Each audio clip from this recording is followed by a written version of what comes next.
अस्सलामु अलैकुम वरहमतुल्लाहि वबरकातुहू। उम्मीद करता हूँ सारे हजरत खैर आफियत से होंगे। फ़िक़्ह का हमारा दर्स चल रहा था। सबसे पहले वीडियो में मैं बता भी चुका हूँ, लेकिन मुख्तसरन आपको दोबारा एक किस्म की रिवीजन हो जाएगी। सबसे पहले हमने गुस्ल के 3 फ़राइज़ पढ़े थे।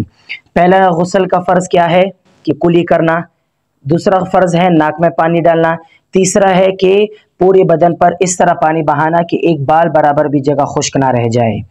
ये गुस्ल के फ़राइज़ हो गए। इसके बाद दूसरी वीडियो में मैंने वज़ू के बारे में बताया था तफसील के साथ कि वज़ू किस तरीके से किया जाता है, उसमें क्या क्या तरीक़ाकार हैं। उसमें भी 4 फ़राइज़ हैं हमारे पास। वज़ू में सबसे पहला फ़र्ज़ ये कि मुँह धोना, पेशानी के बाल से लेकर थोड़ी के नीचे तक, एक कान की लौ से दूसरी कान की लौ तक एक फ़र्ज़। दूसरा फ़र्ज़ ये कि कोहनियों समेत हमारे हाथ धोना, ठीक है, ये पूरा बाजू। तीसरा फ़र्ज़ है चौथाई सर का मसा करना। फिर उसके बाद आता है कि टखनों समेत हमने पाँव धोना। ये 4 फ़र्ज़ थे। अब इसी में सुन्नत भी आ जाते हैं, मुस्तहबात भी आ जाते हैं। मिसाल के तौर पर सबसे पहले हाथों को धोना यहाँ तक, घिटों तक। फिर उसके बाद बिस्मिल्लाह पढ़ के वज़ू शुरू करना, पहले नियत करना, फिर वज़ू शुरू करना। फिर उसके बाद दांतों को साफ़ करना। अगर मिसवाक हो तो मिसवाक के ज़रिए से दांतों को साफ़ करना, ये भी सुन्नत अमल है। और अगर मिसवाक ना भी हो तो चलो उंगली से भी दांतों को साफ़ किया जाता है।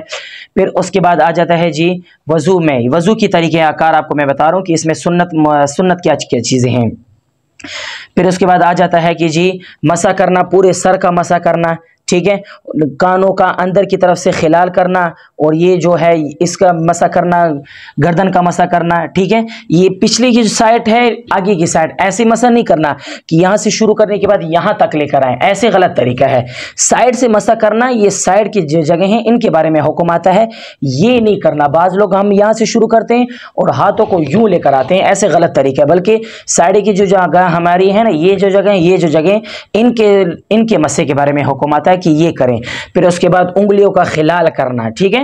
उंगलियों का खिलाल इस वजह किया जाता है क्योंकि बाज़ औक़ात जगह सर्दी के मौसम में उमूमन ये हो जाता है कि बाज़ औक़ात हमारी जगह खुश्क रह जाती हैं, तो इस वजह से उंगलियों का खिलाल करना।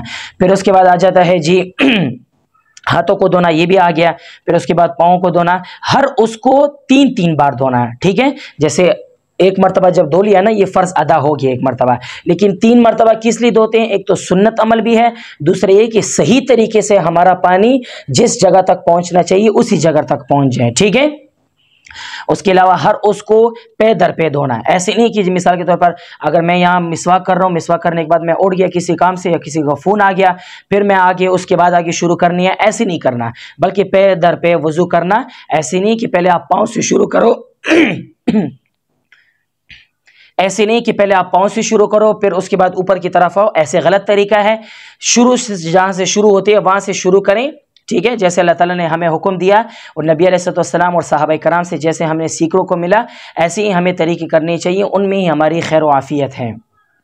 वज़ू करने के बाद आदमी फिर नमाज के लिए खड़ा होता है। नमाज पढ़ने के लिए कुछ शराइत होती हैं, ठीक है, कि आप इसमें से तकरीबन 3 याद कर लें कि आपके लिए फ़ायदा हो जाएगा इंशाल्लाह। सबसे पहले जगह का पाक होना, फिर उसके बाद आ जाता है बदन का पाक होना, फिर उसके बाद आता है कपड़ों का पाक होना, ठीक है। अगर जगह पाक ना हो वहाँ हम नमाज तो पढ़ लेंगे लेकिन पढ़ने का फ़ायदा नहीं होगा, ठीक है। इसी तरह हमारा अगर बदन नापाक होगा, ठीक है, किसी जगह पर गंदगी लगी हो, नमाज पढ़ ली फिर भी फ़ायदा नहीं होगा।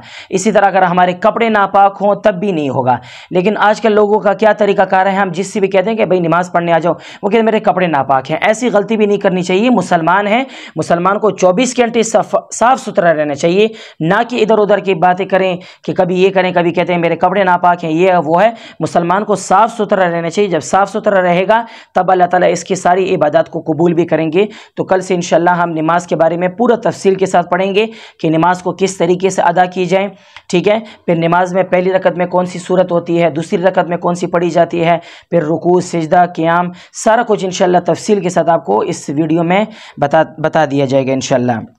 तो आपसे यही गुजारिश है कि इस वीडियो को ज़्यादा से ज़्यादा शेयर करें इंशाल्लाह, इसमें आपका एक फ़ायदा भी हो जाएगा।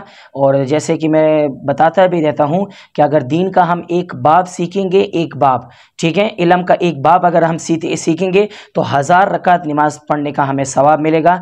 तो कोशिश करें कि ज़्यादा से ज़्यादा हम ख़ुद भी सीखें और भी इससे फ़ायदा उठाएँ। अल्लाह ताला मेरा और आपका हामी नासिर हो। अस्सलामु अलैकुम वरहमतुल्लाहि वबरकातुहू।